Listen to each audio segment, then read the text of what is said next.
다음으로 3번 정전 용량 하겠습니다. 우리 저번 시간에 선로 정수 중에서 저항 R, 그 다음에 인덕턴스 L을 했고요. 이번 시간에 정전 용량 C를 합니다. 그리고 컨덕턴스, 누설 컨덕턴스 G는 그게 크지가 않거든요. 그래서 컨덕턴스에 대해서는 하지 않고 정전 용량으로 마지막으로 이 선로 정수에 대해서 마무리하겠습니다. 정전 용량에서 보시면 선로 자체는 항상 대지 정전 용량 CS와 상호 정전 용량 CM이 존재하는데요. 얘들이 보기에는 별거 아닌 것 같았지만 전기에서요 굉장히 중요한 부분들입니다. 보세요. 일단 선로가 이렇게 있어요. 예. 지금 이렇게 삼선식을 할게요. 삼선식이고 대지가 있습니다. 대지가 있어요. 그러면 보세요. 선로와 선로와 대지 사이에 이렇게 정전 용량이 있습니다. 어떤 의미냐면 전하가 있죠. 땅과 전선 사이에 전하가 이렇게 플러스 Q, 마이너스 Q, 마이너스 Q 이렇게 충전이 된다는 거예요. 전하가 저장이 된다는 겁니다. 이렇게. 그래서 A, B, C상이라고 했을 때요. A, B, C상이라고 했을 때 A상에 의해서 뭐 C상도 그렇지만 B상도 그 다음에 A상도 이렇게 CS가 존재합니다. CS를 요 놈을 우리가 뭐라고 하냐면은 대지 정전 용량이라고 그래요. 즉 전선과 대지 사이에 전하가 축적된다는 겁니다. 그 다음에 보세요. 선 간에 A와 B 사이에 B와 C 사이에 그 다음에 A와 C 사이에 이렇게 존재하는 이것을 우리가 상호 인덕턴스 할 때 M이라 하죠. 뮤추얼 인덕턴스 할 때도 우리가 M이라 썼던 것처럼 상호 간의 정전 용량 할 때도 CM이라 그럽니다. CM. 그래서 이놈을 상호 정전 용량이라 그래요. 상호 정전 용량. 즉 어떻게 여기에 뭐 플러스, 여기에 마이너스 이렇게 전선과 전선 사이에 전하가 축적이 된다는 거예요. 이게 굉장히 중요합니다. 나중에도 또 지금 여기서 쓰고 나서 버려지는 것이 아니고 나중에 보세요. 뭐 지락사고라는 게 있어요. 나중에 한 바퀴 돌고 다시 오시면 되겠지만 이 지락전류라는 게 이 정전 용량을 타고 땅에서 전선으로 타고 올라가요. 이럴 때도 이 정전 용량이 필요합니다. 그래서 이 개념을 일단 알아 놓으시고요. 따라서 보세요. 지금 작용 정전 용량이라 하면은 작용 정전 용량이라는 것은 여기에서 전체 한 선당 얘기하는 겁니다. 전체가 아니고요. 작용 정전 용량에서 여기서 작용은 한 선당 정전 용량을 얘기합니다. 이때는 뭐다? 대지 정전 용량 플러스 뭐 상호 정전 용량으로 구한다는 겁니다. 그러면 볼게요. 지금 삼성 1회선에서 정전 용량을 구하는데 이 공식은 또 굉장히 중요하기 때문에요. 한번 보도록 할게요. 지금 여기에서 보세요. 다시 말씀드리지만 얘는 한 선당의 정전 용량입니다. 한 선당이에요. 여기에서 대지가 이렇게 있습니다. 대지가 이렇게 있을 때 보세요. 지금 CS가 이렇게 있다고 했어요. 전선과 대지 사이의 정전 용량 CS요. CS가 이렇게 있습니다. 그 다음에 상호 정전 용량을 지금 좀 알기 쉽게 델타 결선으로 이렇게 얘기를 합니다. 보세요. 델타 결선이에요. 그런데 얘를 보세요. CM이라고 했을 때 Y결선으로 변해야 한 선당을 구할 수가 있습니다. 회로 이론을 공부할 때도 나오거든요. 얘가 지금 CM이라고 하면 이 CM이 A상에 의한 것인지 B상에 의한 것인지 모른다는 겁니다. 그래서 한 선당의 정전 용량 구할 때는 Y결선으로 바꿔요. Y결선 바꾸면 얘를 Y결선을 바꾸면 이렇게 됩니다. 그죠? 지금 책에 있지만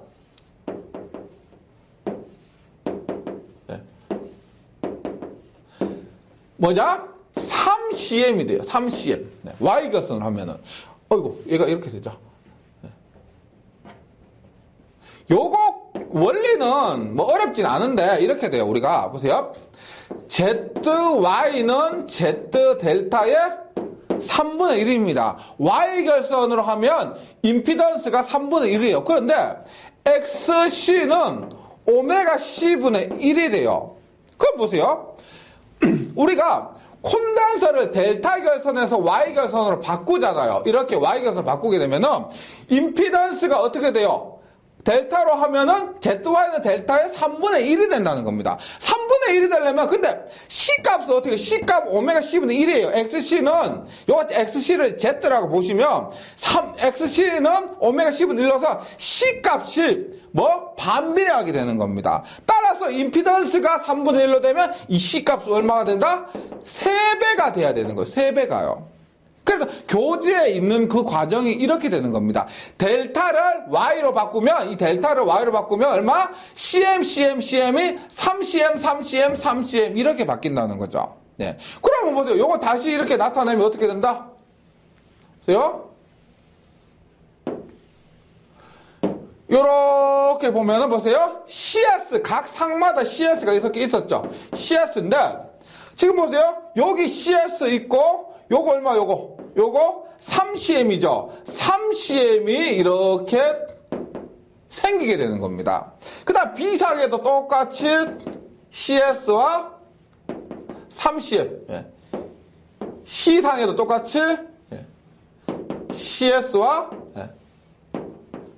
3CM 이렇게 생긴다는 거죠. 그래서 이 과정을 꼼꼼하게 하실 필요까지 없고요. 이 공식 자체가 유명하기 때문에 보세요.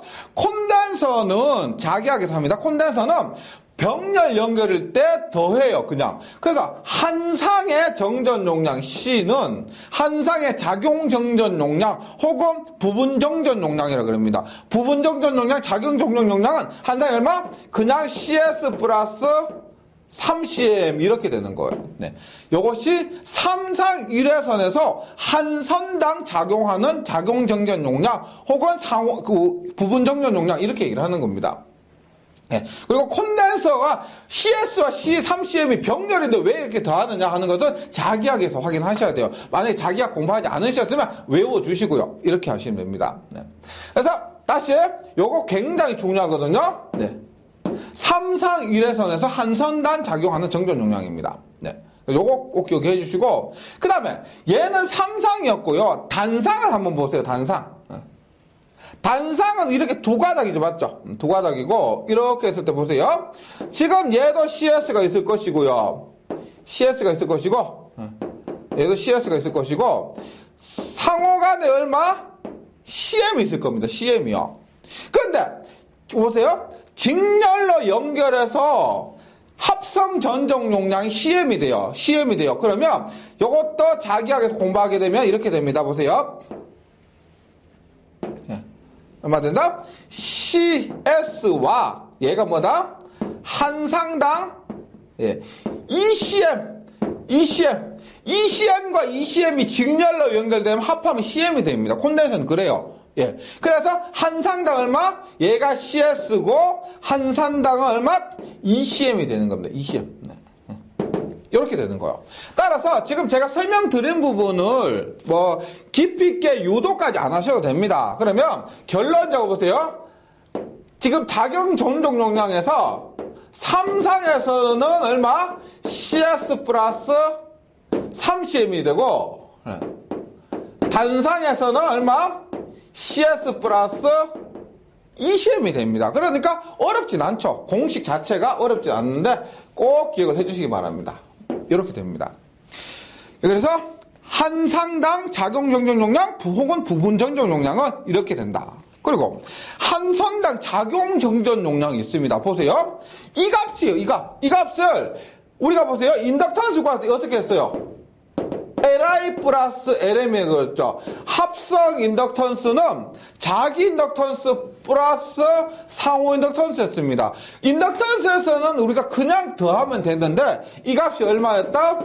0.05 플러스 0.4605의 로그 R분의 D였어요. 로그 R분의 D인데 지금 정전 용량도 얼마죠? C는 CS 플러스 3CM이요. 이렇게 구할 수도 있고, 또 이렇게 보세요. 등가 반지름이나 등가 선간거리가 주어졌을 때 얼마?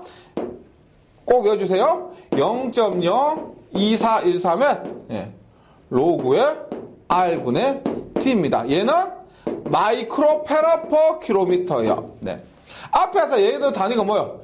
미리헬리 퍼 킬로미터였는데 여기에서는 마이크로페라 퍼 킬로미터가 된다는 겁니다. 네. 그래서 작용 정전 용량 요 공식 있죠. 네. 요 공식을 이렇게 반지름과 선간 거리가 주어져서 이렇게 구해야 될 경우도 있고요. 혹은 대지 정전 용량과 상호 정전 용량을 주어져서 이렇게 구해야 될 경우도 있습니다. 그 결과는 어렵지 않은데 같다는 거 기억을 해주시기 바랍니다. 그리고 만약에 작용 정전 용량 자체가 이 값이 만약에 복도체라고 하면은 등가 반지름만 루트 RS n-1승분의 n제곱군 해서 교재에 있는 것처럼 복도체일 때는 요것만 해주시면 됩니다. 네. 우리가 인덕턴스 L 때도 복도체일 때는 n분의 1로 나눠주고요. R을 루트 R의 ns-1승분의 n제곱군을 했던 것처럼 여기에서도 등가 반지름의 R에 복도체 공식을 적용하시면 된다는 겁니다. 네, 이렇게 하고요. 그 다음 이거 원래 궁금하신 분은 있죠. 원래 이거는 뭐냐면 자기학에서 2파이분의 뮤의 ln a분의 d고요. 요거 항식은 뭐냐면 ln a분의 d에 2파이 엡실론 파이 엡실론 2파이 엡실론 이런 공식에서 유도된 겁니다. 자기학에서 하는 거니까 전략에서는 안 하셔도 돼요. 네, 그런 과정이 있다는 거 정도만 기억해 주시면 되겠습니다. 네. 그 다음에 맨 밑에 공식 보시면 간혹 공식으로만 출제되는 문제가 있습니다. 3상 1에서는 경우 대지 정전 용량이에요. 대지 정전 용량. 3상 1에서는 경우 대지 정전 용량 CS가 얼마냐? 로그 10에 RD의 자승은 8H 세제곱분의 0.02413 마이크로페라 퍼 킬로미터가 됩니다. 네, 여기가 얼마다? 로그 R분의 D가 아니고요. 로그의 RD 자승은 8H의 세제곱, 즉 높이가 주어졌을 때는 전선으로부터 대지까지 높이가 주어졌을 때는 그런 방법으로 구한다는 겁니다. 요거는 공식 정도만 숙지해 주시면 되고요. 문제에서 있으니까 공식 암기만 해주시기 바랍니다. 네, 그래서 선로정수에서 정전 용량이었습니다. 선로정수의 정전 용량 반드시 공식 기억을 해주시고요. 그 다음에 뭐가 있냐면 지중전선로가 있습니다. 보세요. 지중전선로.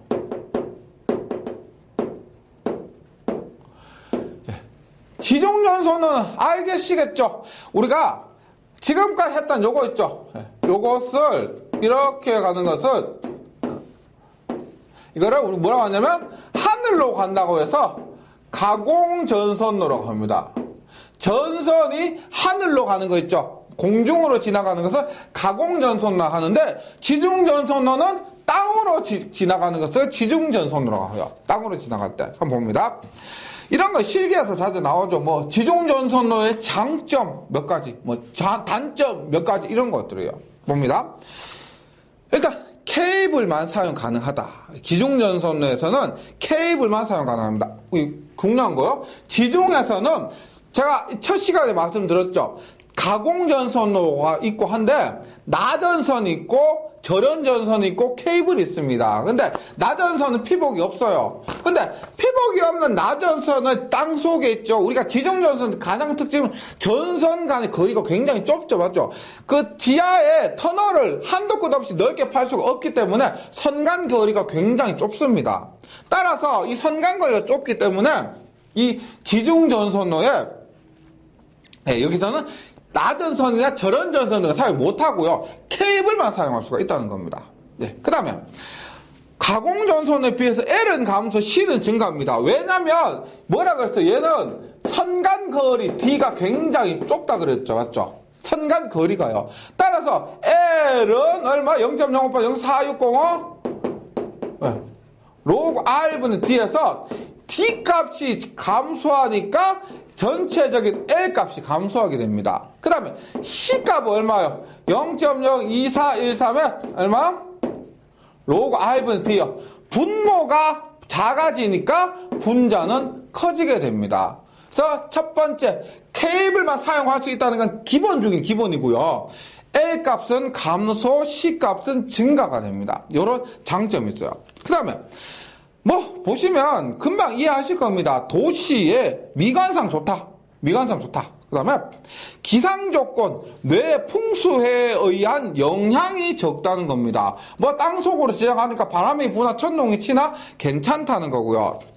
통신선에 대한 유도 장애가 작다. 통신선에 대한 유도 장애가 작다. 얘도 맞고요. 통신선이 이 지중전선로 옆에 없거나 뭐 그런 등의 조건이 있으면 통신선 장애도 가공전선로보다 적습니다. 그 다음 전선로 경과지의 확보가 용이하다. 우리가 뭐 전봇대 이렇게 있을 때 꺾고 하는 것보다 땅속에서 바로 다이렉트로 갈 수가 있고요. 감전의 우려가 적다. 땅속에 있기 때문에 감전의 우려가 적고 수용 밀도가 현저히 높은 지역에 사용합니다. 대도시, 우리가 혹시나 신도시 만드는 곳이 있죠. 신도시에는 이런 대부분이 전봇대가 없죠. 전봇대가 없다는 것은 다 지중으로 깔았던 겁니다. 예, 대도시에 좋고요. 보안상 제한 조건으로 가공전선을 사용할 수 없는 경우, 예를 들어서 뭐 군사시설 같은 경우 있죠. 그런 곳에 이런 지중전선을 시설해야만 되는 경우도 있습니다. 그러지만 공사비가 상승한다. 땅, 뭐, 포크레인 불러서 파야 되고, 그 자체가 간단한 지중전선은 괜찮은데, 뭐, 공동구역식이라 해가지고, 전선은 많이 들어간 거 있으면, 그게 굉장히 크게 파야 돼요. 그래서, 시설비가 비싸다는 겁니다. 고장의 발견 보수가 어렵습니다. 우리가 가공전선은 고장이 났으면 눈에 보이죠. 전선에 탔으면 타는 거 보이는데, 땅 속에 있기 때문에, 그런 발견이 어렵다는 겁니다. 그 다음에, 3번 가시면, 2번 가시면, 지중전선로에 부설 방식이 있습니다. 지중전선로 땅에 매설하는 방식이에요. 여기에는 직매식이 있고요. 관로식이 있고, 그 다음에 공동구역식 암거식이 있습니다. 보세요. 어렵지 않고요. 직접 매설식은 콘크리트, 트러프 등을 이용해서 케이블을 직접 매설하는 겁니다. 예. 그러니까 무슨 맨홀에 공구를 치고 이런 것보다 그 땅을 파서요. 묶고 그 다음에 트러프 이런 걸로 덮어요. 덮어서 제일 간단하게 시설하는 것이 직매식이고 직접 매설식이고, 관로식은 그 관을 만드는 겁니다. 관마다 맨홀 있죠. 우리가 상수도, 오수도 그런 관처럼 관 만들고 그 다음에 그 일정한 거리마다 맨홀을 만들어요. 맨홀을 만들어서 확인하고 점검하고 하는 겁니다. 그래서 관 자체와 맨홀을 만드는 것이 관로식입니다. 철근 콘크리트 관 등을 부설한 후 관 상호관을 연결한 매너를 통해서 케이블을 인입하는 방식. 하수도 관이라고 생각하시면 돼요. 그런 곳에 케이블만 넣는 겁니다. 전력구식은 뭐냐면, 우리가 전력구식과 암거식이 조금 다른데, 전력구식은 그 관 안에 파죠. 거기에 가스관, 전기관, 그 다음 수도관 다 넣는 거예요. 신도시 같은 경우 가스관 따로, 전기관 따로 뭐 이런 거 다 하는 것이 아니라 그 큰 관 안에 전부 다 넣는 겁니다. 그래서 이것은 전력구식이라고, 암거식은 안에 회선을 많이 넣는 거예요. 회선을 많이 넣는 거기 때문에 뭐 거의 비슷하다고 보실 수가 있습니다. 그래서 터널과 같은 콘크리트 구조물 설치해서요. 터널 같은 거 굉장히 크겠죠. 다회선의 케이블을 수용하는 방식이 되겠습니다. 전력식 암거식이요. 그 다음에 한 번에 지중전선로 시설 원칙이 있는데요. 얘는 우리가 전기 설비 기술 기준 및 판단 기준에서 그때 더 자세하게 하게 됩니다. 이것 시설 기준, 판단 기준에서 굉장히 중요한 요소거든요. 그래서 한번 읽어봐 볼게요. 일단 직접 매설식에서 매설 깊이가 있는데, 차량이나 기타 중량물의 압력을 받을 장소 1점이 받지 않으면 0.6. 예, 그 다음에 관로식에서 지중함의 크기는 1세제곱미터 이상의 가스 발산 통풍 장치를 시설할 것. 예, 이런 것들과. 그 다음에 지중선과 가공전선 접속 시 지중전선 노출 부분의 방호 범위는 지표상 2에서 지중 20cm까지. 그러니까 전력에서는 이런 게 있다 정도만 해주시고, 자세한 거 암기하는 것은 전기 설비 과목에서 해주시기 바랍니다. 그 다음에 지중전선로에서 중요한 것이 케이블의 보수, 그 다음 고장 탐지 이런 것들입니다. 보세요.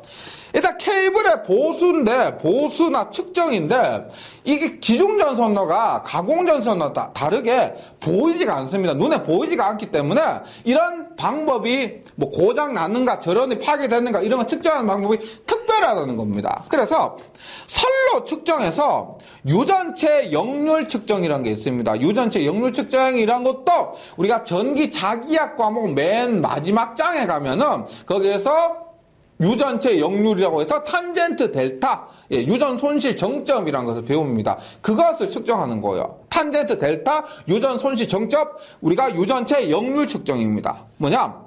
절연체가 열화된 케이블은 전압이 어떤 값 이상으로 되면 유전체 역률이 급격히 커짐으로 이것을 측정하는 겁니다. 즉, 탄젠트 델타, 유전체 역률을 측정하면 이것의 절연체가 노화되었는지 안 되었는지를 측정할 수가 있다는 겁니다. 절연체가 열화되었는지 안 되었는지, 노화되었는지 안 노화되었는지 그런 것들을 측정할 수가 있다. 유전체 역률 측정, 탄젠트 델타법 이렇게 얘기도 합니다. 그 다음에 직률 누설전류 측정입니다. 제가 앞에서 말씀드렸지만 누설전류라는 것은 크면 클수록 안 좋아요. 작아야 좋습니다. 그래서 이것을 어떤 값 이상 넘지 않도록 확인하는 겁니다.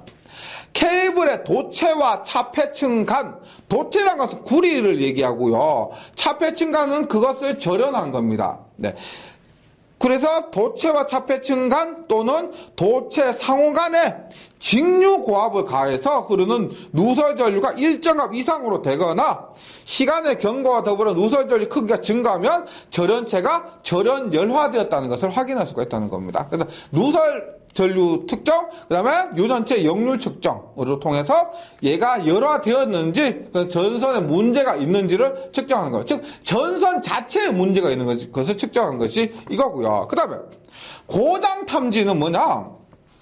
지중 전선로도 보세요. 만약에 지중 전선로 하더라도 땅 속에 있죠. 땅 속에 있지만 뭐 쥐새끼들 쫙 지나가고 하는 거. 그럼 쥐새끼 지나가면서 전선 막 깔가 먹어요. 깔가 먹고 하다 보면은 뭐 지락 사고나 이런 단락 사고 등이 발생할 수가 있습니다. 그런 것들을 찾는 건데, 근데 전력 케이블은 지하에 시설되기 때문에 케이블에서 고장이 발생하게 되면 고장점을 찾기가 매우 어렵기 때문에요. 특별한 방법으로 고장점을 찾습니다. 그래서 대표적인 방법이 머리 루프법 혹은 머레이 루프법이라고 해요. 머리 루프, 머레이 루프라고 합니다. 그랬을 때 휘스턴 브릿지 원리, 얘는 휘스턴 브릿지라는 것은 회로 이론 1장에서 휘스턴 브릿지 방법으로 저항값 찾는 것이 있습니다. 네, 실기에도 굉장히 많이 나오고요. 전력공학에서 따로 나오진 않지만은 실기에서 많이 나오고 이에 대한 간단한 이론을 알고 싶으시면은 회로 이론 1장을 좀 참고해 주세요. 네. 휘스턴 브릿지법을 이용해서 고장난 케이블의 위치를 찾을 수가 있습니다. 어느 지점이 단락되었는지 혹은 뭐 단선되었는지 끊어졌는지 쇼트 났는지 지락되었는지 그런 것도 찾을 수가 있다는 거죠. 펄스 레이더법은 뭐겠어요? 펄스를 쏜다는 겁니다. 펄스가, 우리 펄스 이 시간 자체가 굉장히 정확하기 때문에 펄스를 쐈습니다. 쏴서 끊어지는 점이 있어요. 그러면 쏴서 갔다가 오는 시간이 있겠죠. 갔다가 오는 시간을 가지고 거리를 측정할 수가 있는 거예요. 네, 그런 겁니다. 그래서 케이블에 단선된 경우에 적용하는 방법으로 단선이라면 말 끊어졌다는 거죠. 단선된 케이블의 한쪽 끝에서 펄스를 보내면 고장점에서 반사되어 돌아오는데 이 시간을 측정해서 고장점의 위치를 파악할 수가 있다는 겁니다. 네. 뭐 자기약이나 회로에서 시간을 배우는 우리 파장 구하는 공식 이런 것들 가지고 간단하게 측정할 수가 있는 거죠. 그다음 수색 코일법, 말 그대로 수색 코일법입니다. 그래서 고장 탐지 방법 3가지, 머리 루프법, 펄스 레이더법, 수색 코일법 요 정도는 기억을 해주시고요. 그다음 전기 방식법. 방식이 뭘까요? 방식은 부식 방지라는 겁니다. 우리가 땅 속으로 전류가 흐르잖아요. 땅 속으로 이렇게 전류가 흐르면 누설 전류에서 전류가 흐르면 그 전류에 의해서 부식이 됩니다. 방식이 되는 거. 그래서 부식이 되기 때문에 그 전류를 방지해서 방식하는 거예요. 부식을 방지하는 겁니다. 그 방법으로는 유전 양극 방식과 외부 전원 방식, 그러니까 지금 얘기하는 건 뭐냐면 누설 전류를 다른 데로 차단시키는 거예요. 그리고 그래서 유전 양극, 외부 전원, 배류 방식, 배류라는 건 전류를 뺀다는 겁니다. 그런 방식으로 전기 부식을 방지할 수가 있다. 이렇게요. 다음에 코로나 한번 보겠습니다. 코로나 얘기를 했는데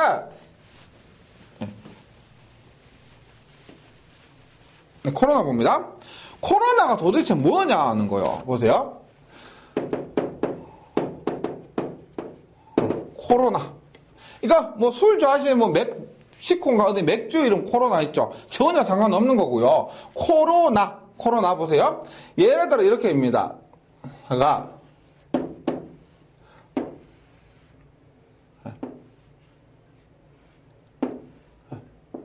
예를 들어 이렇게 보세요. 이 간격이요. 이 간격이 1cm, 1cm. 그럼 보세요. 여기 이제 공기 중이에요. 공기 중. 공기니까 당연히 전기 안 통할 겁니다. 그래서 스텝 1V부터 천천히 이렇게 옮겨. 10V 돼도 안 통하고요. 100V 돼도 안 통하고 1000V 돼도 안 통, 10,000V 돼도 안 통해요. 공기 아시죠? 공기는 전기를 통하는 게 아닙니다. 아닌데 1cm를 두고 교류 21kV, 즉 21,000V를 가하니까 공기에 이 공기가 전기 안 통해야 정상인데 이렇게 높은 전압을 가하니까 공기 중에 절연이 파괴되더라는 겁니다. 파괴되니까 어떻게 돼요? 이렇게 전기가 빵 흘러버린다는 겁니다. 이렇게 돼서 방전이 되는 거예요. 그런데 교류는 21kV고요. 직류는 30kV입니다. 왜 이렇게 차이가 나냐면 교류는 실효값이죠. 맞죠? 교류는 실효값이고 직류는 실효값과 최대값이 똑같습니다. 그럼 얘 최대값 얼마요? 여기에 실효값에 루트 2 곱하면 약 28, 29, 뭐 한 30 정도 돼요. 그래서 결론은 똑같습니다. 교류는 21kV인데 얘는 실효값이고 직류는 30kV, 얘는 실효값과 최대값 같기 때문에 최대값을 기준으로 하면 거의 똑같습니다. 요 수치 꼭 기억을 해주시기 바랍니다. 네. 그리고 코로나라는 거는 말씀드렸지만 이렇게 돼서 보세요. 초고압 송전 계통에서 초고압이라고 하면은 일반적으로 한 154kg 있죠. 154kg 이상 되는 거라고 보시면 되겠습니다. 초고압 송전 계통에서 전선 표면의 전위 경도가 높을 경우, 전위 경도라는 것은 요거 21kV, 지금 센티미터죠. 1cm 21kV 요렇게 이런 전압이 높아질 경우에 가해지는 전압이 높아질 경우에 전선 주위의 공기가 절연이 파괴되면서 발생하는 일종의 부분 방전 현상이다. 이것이 코로나가 됩니다. 그래서 공기의 절연 파괴 전압이 얼마냐? 직류는 30kV/cm고 교류는 21kV/cm가 된다는 겁니다. 이게 우리가 낮은 전압에서는 별로 신경 안 쓰셔도 돼요. 낮은 전압에서는 괜찮은데 초고압, 굉장히 큰 높은 전압에서는 이게 우리가 특별히 그 고속도로 지나가다 보면 있는 철탑들 있죠. 그런 철탑들 154kV 이상이에요. 그러면은 그런 것들 전력 손실 발생하고 소음 발생하고 이런 문제들이 많다는 겁니다. 그래서 봅니다. 코로나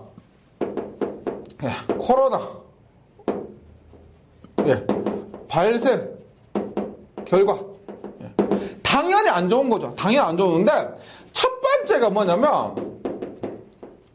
코로나 손실이 발생합니다. 뭐 전력 손실이에요. 내가 원하지 않았는데 코로나 부분 방전 일어나 보다 보니까 한 선에서 이런 거, 이 선에서 이런 선으로 어떻게 전류가 흘러버리는 겁니다. 그러면서 쓸데없는 전류가 이렇게 흘러버리니까 낭비가 되는 거예요. 불꽃 발생하고 열나고 이러한 손실이 발생하는데 이 손실을 우리가 코로나 손실이라고 그래요. 코로나 손실. 이게 픽의식에 의해서 코로나 그 손실을 구하는데요. 이거 자체는 뭐 유도 찌르고 뽑고 해서 나온 것이기 때문에 결과만 좀 기억해 주시기 바랍니다. 보세요.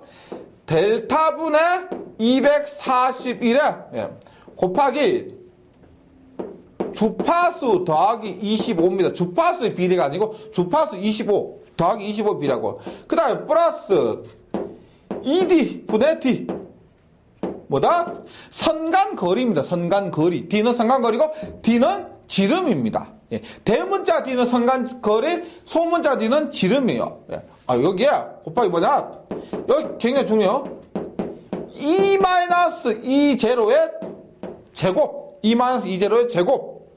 그리고 곱하기 10의 마이너스 5성 킬로와트 퍼 킬로미터. 한 선당 이만큼의 전력 손실을 발생한다는 겁니다. 그럼 보죠. 우리가 델타는 뭐라고 되어 있어요? 상대 공기 밀도라고 되어 있습니다. 상대 공기 밀도. 보세요. 델타는 상대 공기 밀도인데 얘는 기압, 온도요. 기압이 높을수록 그 다음에 온도가 낮을수록 커진다는 겁니다. 델타 꼭 기억해 주세요. 온도분의 기압인데 이것이 기압이 높을수록 델타는 작아지죠. 맞죠? 그 다음에 온도가 높을수록 어떻게 돼? 온도가 높을수록 얘는 작아지니까 그러니까 요 값 자체가 다시 보세요. 기압이 커지면은 델타가 커져요. 그러면은 얘는 작아진다는 겁니다. 네. 지금 얘기한 거는 이거 코로나 손실과 얘기를 하는 거예요. 그 다음에 온도가 높아질수록 얘는 작아지니까 얘가 작아지면 얘는 커진다는 겁니다. 온도와 관계해서. 요 상대 공기 밀도 기억을 해주시고요. 그 다음에 주파수 더하기 25. 네. 주파수에 25를 더한 값과 비례한다.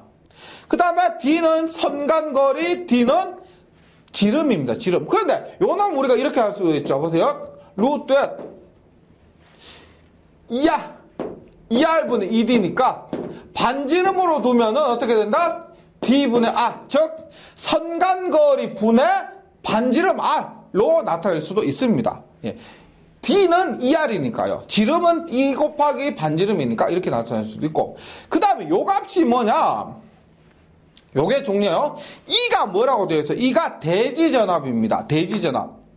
대지전압이고, E0가 우리가 코로나 임계전압이에요. 코로나 발생하는 전압입니다. 보세요. 대지전압이라는 것은 꼭 기억을 해주세요. 네. 요 전기 자체에서 굉장히 중요한 겁니다. 보세요. 대지전압이라는 것 자체는 네. 전선과 대지 사이의 전압을 얘기해요. 전선과 대지 사이의 전압. 그러면 무조건 있죠. 무조건 얘는 삼상에서 단상이 아니고 삼상에서 무조건 있죠. 선간전압 나누기 루트 3을 합니다. 선간전압 나누기 루트 3. 이게 대지전압 구하는 공식이에요. Y결선이나 델타결선은 똑같습니다. 따라서 보세요. Y결선에서는 보세요. 대지전압은 상전압과 같아요. 왜? Y결선에서 선간전압 나누기 루트 3 하면 상전압이죠. 맞죠? Y결선은 이렇게 돼요. 그래서 Y결선에서 대지전압은 상전압과 같습니다. 그럼 델타결선은 어떻게 돼요? 델타결선에서는 선간전압과 상전압이 같죠? 상전압이 같은데 대지전압은 뭐? 루트 3분의 선간전압. 네, 이렇게 되는 겁니다. 요거 제가 나오면 또 말씀드리겠지만 이 대지전압에 대해서 굉장히 혼동 느끼시는 분이 많습니다. 근데 대지전압에 대해서 혼동 안 느끼시려면 요거 기억하시면 돼요. 대지전압은 루트 3분의 선간전압이요. 루트 3분의 선간전압. 삼상에서 요거 기억하시면 돼요. 네. 나중에 또 제가 설명드리겠습니다. 그리고 선간전압 루트 3은 나누는 값이고 E0가 뭐냐면 이것이 E가 지금 대지전압이에요. E0가 뭐다? 코로나 임계전압이요. 즉 코로나가 발생하기 시작하는 전압, 방전을 시작하는 전압이에요. 그럼 이 방전을 시작하는 전압이니까 코로나 임계전압 당연히 높으면 높을수록 좋죠. 코로나가 발생하니까 10kV에서 발생하는 것보다 20kV에서 발생하는 게 낫고 20kV보다 30kV에서 방전하는 게 낫다는 겁니다. 그래서 코로나 임계전압은 무조건 클수록 좋은 거예요. 네, 이런 거. 코로나 손실. 그 다음에 나머지 것들은 크게 쉽습니다. 이번에 코로나 손실고 코로나 잡음. 이게 있죠. 뭐 비 오는 날 일부러 이 소리 들으려고 철딱분자 가시면 안 되겠지만 코로나 방전이 되지 않으면 지지직 이런 방전에 의한 소음이 발생합니다. 코로나 잡음 발생. 그 다음에 세 번째 고조파. 파형이 일그러진다는 겁니다. 일반 정형파에 코로나에 의한 외형파가 섞여져서 파형이 일그러져요. 파형이 일그러집니다. 코로나 고조파 발생. 그래서 파형 일그러진다. 그 다음에 네 번째 보세요. 요게 바인드성 부식인데 보세요. 오존이나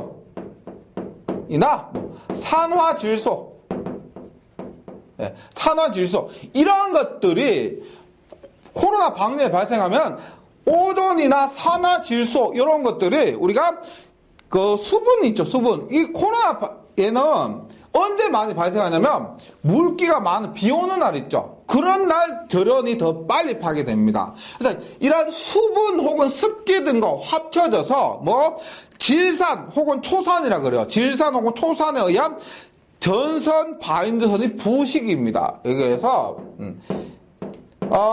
초산, 뭐 질산이라 할게요. 질산 혹은 초산이라 그래요. 어떤 데는 질산, 어떤 데는 초산이 그럽니다. 에 의해 네. 부식 발생이 부식이 발생한다. 이런 것들. 오존 및 산화질소가 수분과 합쳐져서 질산 혹은 초산에 의해서 전선 바인드선이 부식한다는 겁니다. 요거 잘 기억해 주시고요. 그 다음에 그럼 여기에서 중요한 게 뭐냐면 코로나 임계 전압이에요. 코로나 임계 전압.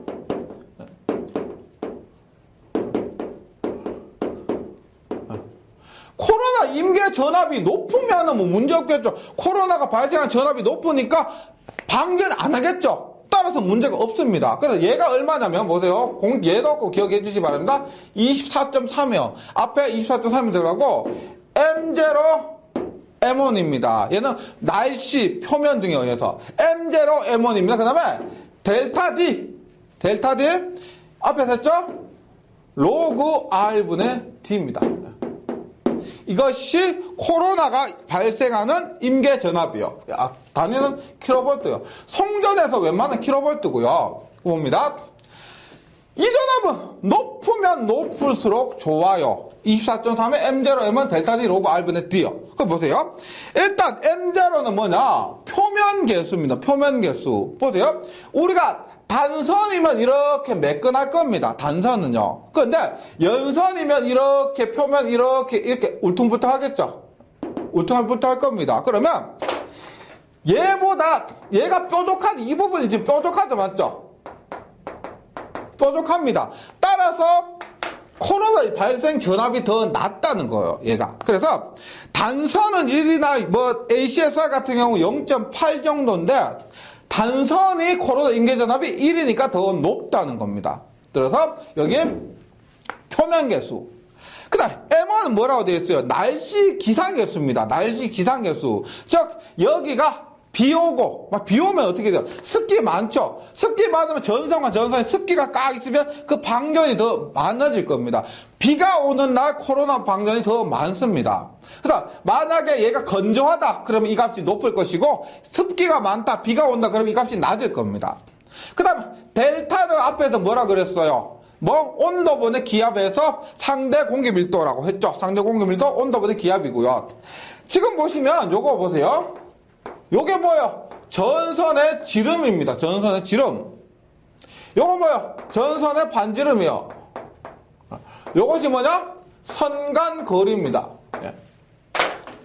여기서 한번 보세요. 여기서 한번 보세요. 이거 중요한 건데 많이 혼동하고 계세요. 혹시 로그에 10에 100이 얼마냐면 2예요. 예. 로그 10에 100을 하면 2예요. 로그 10에 1000을 하면 얼마냐면 1000을 하면 3입니다. 3. 네, 3이에요. 즉 로그 10에 만을 하면은 이게 4예요. 4. 무슨 말이냐면 보세요. 로그 안에 있는 이 값은 보세요. R분의 D 값이 지금 10배가 됐는데 얘는 1.5배밖에 안 돼요. 즉 보세요. 내가 여기서 100에서 만으로 100배를 해야만 이 값이 얼마가 돼요? 이 I분의 D값을 100배로 해야만 이 값이 겨우 2배가 되는 겁니다. 2배가 되는 거예요. 그럼 보세요. 반지름을 2배 하면은, 지름도 2배가 되죠. 2배가 됩니다. 그런데, 로그 안에 있는 값은, 보세요. 얘가 서로, 얘 2배, 얘 2배 해서 다이다이 약분되는 게 아니고, 얘를 2배로 하잖아. 그러면 이 값은 별로 변동이 없습니다. 요 값은 2배 했는데 로그 안에 있기 때문에요. 겨우 100배를 해야 2배 차이가 나는 거예요. 100배야 2배 차이 나기 때문에 반지름 로그 안에서 2배 봤던 의미가 없어요. 거의 의미가 없습니다. 그런데 밖에 있는 이 지름은 어떻게 2배가 되면 코로나 임계전압 바로 2배가 되는 겁니다. 맞죠? 그래서 지금 지름이고 반지름이고 서로 약분되고 이런 게 아니고요. 로에는 반지름은 로그 안에 들어가 있기 때문에 크게 의미가 없다는 겁니다. 네, 그래서 앞에서 이런 거 있었죠. 우리가 1장에서 했었고 2장에서 했었습니다. 보세요. ACSR도 그렇고, 네, ACSR도 그렇고, 중공연선도 그렇고, 한번 확인해 보시면 얘는 반지름 혹은 지름이 커요. 맞죠? 따라서 코로나 임계전압이 높습니다. 임계전압이 높아요. 그래서 코로나 방지용으로 ACSR이나 중공연선을 사용한다는 겁니다. 그 다음에 앞에서 복도체 있죠. 복도체 얘는 등가 반지름이 실제 반지름보다 굉장히 커요. 즉 복도체를 사용하는 가장 큰 이유는 코로나 방지예요. 코로나 방지. 왜? 복도체를 사용하면 L값 감소, C값 증가 얘도 있지만은 이거 등가 반지름을 증가시키는 겁니다. 등가 반지름을 증가시키면 이거 지름이 증가해서 코로나 임계전압이 증가해서 초고압 송전에서 가장 문제가 되는 코로나 임계전압을 높일 수가 있어서 코로나 발생을 방지할 수가 있는 거예요. 요거 기억을 해주시기 바랍니다. 뭐니 해도 복도체를 사용하는 가장 중요한 이유는 코로나 방지가 되고, 왜? 이 반지름이 증가하기 때문에 그렇습니다. 반지름이 증가하면 코로나 임계전압이 높아져서 이게 높아진다. 예, 요거 관계 있죠? 싹 한번 정리를 해보시기 바랍니다. 마저 할게요. 지금 여기서 코로나 임계전압 했고요. M0, M1, 델타, D 전부 해주시고, 기압이 낮아지거나, 요 델타 D는 얼마? 온도분의 기압이에요. 온도분의 기압. 그래서 기압이 낮아지거나 온도가 높아지면 코로나 임계전압 저하한다. 이것도 기억을 해주시고요. 그러면 코로나 방지 대책이 있습니다. 방지 대책. 뭐다? 방지 대책? 지금 첫 번째가 뭐겠어요? 여기에서 다른 거 보세요. 표면 계수를 그렇게 바꿀 수도 없고요.